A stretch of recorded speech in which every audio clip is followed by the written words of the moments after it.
Мой маленький сын проснулся среди ночи и прошептал: «Папа, под моей кроватью кто-то есть».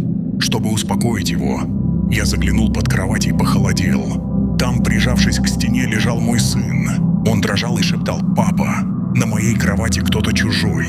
В этот момент я услышал, как тот, кто лежал сверху, медленно опустил голову и широко улыбнулся мне.